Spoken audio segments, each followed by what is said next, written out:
Zastanawiam się, jak ważną częścią pani ocen są umiejętności kameralne Ja. młodych skrzypków. Oczywiście jest to komponent, który bardzo cenię, szczególnie w sonatach. To zdaje się być zupełnie naturalne. Patrzę, czy młody skrzypek w ogóle, czy wykonawca daje przestrzeń partnerowi. Natomiast musimy pamiętać, że są bardzo różne repertuary. Właśnie w sonatach, w dziełach typowo kameralnych, no to jest element warsztatu. Czy umie się dialogować, czy umie się odpowiadać na pewne propozycje partnera. Natomiast są też takie utwory stricte wirtuozowskie, gdzie tutaj wjedziemy prym, no i niestety musimy być na tyle charyzmatyczni, żeby tutaj nie pozostawiać cienia wątpliwości, w jaki sposób chcemy poprowadzić frazę. Ale tak, oczywiście zwracam na to uwagę, szczególnie w tych repertuarach, które no, wymagają tego. Ma pani poczucie, że dziś młodzi skrzypkowie generalnie coraz częściej sięgają po taki repertuar, który wymaga więcej tego, co najogólniej możemy nazwać muzykalnością, a ten repertuar stricte wirtuozowski niejako schodzi na dalszy plan? Hmm. I tak, i nie. Mam wrażenie, że jeśli młodzi artyści komponują programy recitali, to raczej uciekają od stricte popisowych utworów. Natomiast w momencie przesłuchań konkursowych często jednak zostawiają te najbardziej wymagające i takie wręcz cyrkowe nieco pozycje, chcąc zapewne jak najlepiej pokazać swój imponujący zazwyczaj warsztat. No właśnie, imponujący warsztat. To rzecz, o którą pytam państwa, jurorów, dość często. Czy dziś w ogóle, w świecie, w którym wirtuozeria osiągnęła niewyobrażalny wręcz kilkanaście lat temu jeszcze poziom, ten komponent stricte warsztatowy jakkolwiek liczy się, gdy oceniają państwo młodych skrzypków? Tak. Myślę też, że pojęcie warsztatu ma troszkę szerszą definicję niż kiedyś. Dziś też każdy z nas zwraca troszkę na coś innego uwagę. W mojej opinii elementem warsztatu jest umiejętność również kształtowania dźwięku, czyli to, co chce młody artysta nam przekazać i powiedzieć i czy jest w stanie to zrobić, jest dla mnie w tym momencie elementem warsztatu. Czyli wychodzimy już poza te stricte podstawowe rzeczy, czyli intonację, precyzję rytmiczną, artykulacyjną, dźwięk i tak dalej. Ale często mnie najbardziej ujmuje i postrzegam to jako wyraz bardzo wysokich umiejętności, że ktoś jest w stanie na 3 bardzo prostych dźwiękach wykreować tak dźwiękowo różnorodny świat, że to już są po prostu no szczyty właśnie też umiejętności tego, jak to zrobić. Więc myślę, że ten warsztat wciąż jest oceniany, ale jest może czymś troszeczkę innym niż powiedzmy te 20 lat temu faktycznie. Powiedziała pani coś bardzo interesującego, co zupełnie naturalnie i od razu mnie pozwoliło zwrócić uwagę na program tegorocznego konkursu imienia Jankego, bo są tu kompozycje, można powiedzieć, niekanoniczne, które dają młodym skrzypkom możliwość zaprezentowania się, no właśnie, w cudzysłowie, na 3 prostych dźwiękach, jako artyści dojrzali. Czy jest to również coś, na co pani zwróciła uwagę, czy jakby ten komponent repertuarowy jest dla pani rzeczą drugorzędną podczas konkursu?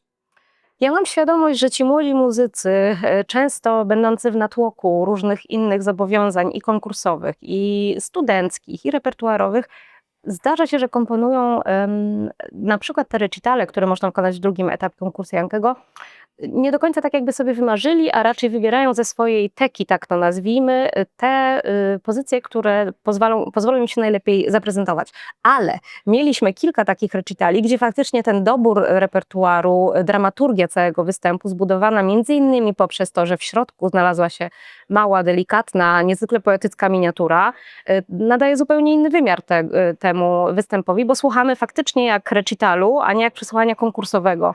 I oczywiście, jeśli ja zapominam, że jestem na konkursie i zapominam, że muszę szukać pewnych rzeczy, które mam ocenić i mogę przestać notować, no to jest dla mnie wyznacznik tego, że ten występ jest naprawdę na najwyższym poziomie.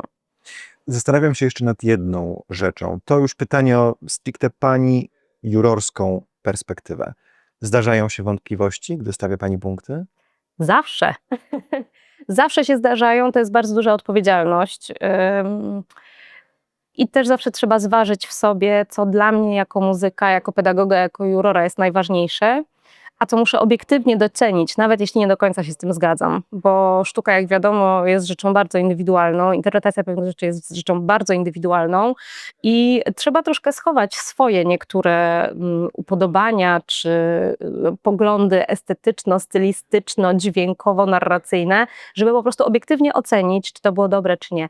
A czy są wątpliwości? No są oczywiście, bo czasem te pół dosłownie punktu decyduje o przyszłości tych młodych ludzi, to jest duża odpowiedzialność, ale ja zawsze staram się, to tak zdradzę już teraz, w jakim systemie to działa, myśleć o tych młodych ludziach rankingowo, jakkolwiek okrutnie to brzmi i po prostu te punkty mają odzwierciedlać to, kto dla mnie był najbardziej interesujący, kto może potrzebuje jeszcze chwili, żeby umieć lepiej się wyrazić w sztuce, no a kto po prostu jest już gotowy na estradę, bo mamy takie osoby w tegorocznej edycji.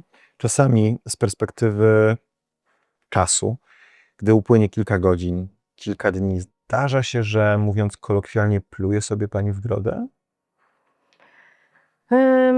Staram się bardzo dużo czasu poświęcić wystawieniu ostatecznej punktacji. Co mam na myśli? Mam na myśli na przykład to, że jeśli jeden etap konkursu trwa 2 dni i słuchamy 20 skrzypków, to nie wystawiam tych punktów od razu, szkicuję sobie jakąś sugestię, natomiast mam bardzo dużo notatek, bardzo i hasłowych, i precyzyjnych, nawiązujących i do konkretnych numerów taktów, i do konkretnych emocji, które czułam podczas tego wystąpienia.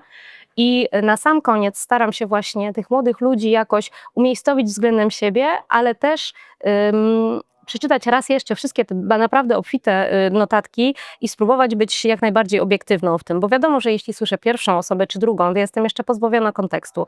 Przy 15 już troszkę lepiej wiem, jak to wygląda. Nie zdarzyło mi się chyba żałować tak 100% przyznanych punktów, ale czasem faktycznie mam wątpliwość, czy to powinno być 6 czy 7, czy 5 czy 6. A może ten utwór był lepszy, a ten był gorszy. I teraz który ma większą wagę? Także no nie jest to proste. Czego będzie pani życzyła tegorocznemu zwycięzcy albo zwyciężczyni konkursu Jankego? Konkurs Jankego jest tak zwanym małym wieniawskim, więc życzę przede wszystkim powodzenia w tym wielkim turnieju.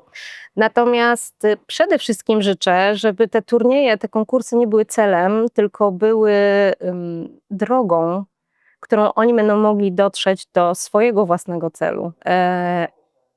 Życzę im, żeby byli w stanie w ogóle określić, jaki jest ten cel, bo w tym wieku, przy takim natłoku różnych bodźców i właśnie zmagań konkursowych, czasem ciężko jest odnaleźć w sobie to, o co mi naprawdę chodzi. Co ja chcę przekazać słuchaczowi, prawda? Co ja chcę grać. Na razie muszą grać wszystko, ale nikt docelowo nie gra wszystkiego. Nie dlatego, że nie umie, ale dlatego, że nie chce. Więc życzę im, żeby odnaleźli siebie po prostu w tej drodze, nie zgubili tego, musząc się mierzyć tylko z tymi okrutnymi wynikami konkursowymi.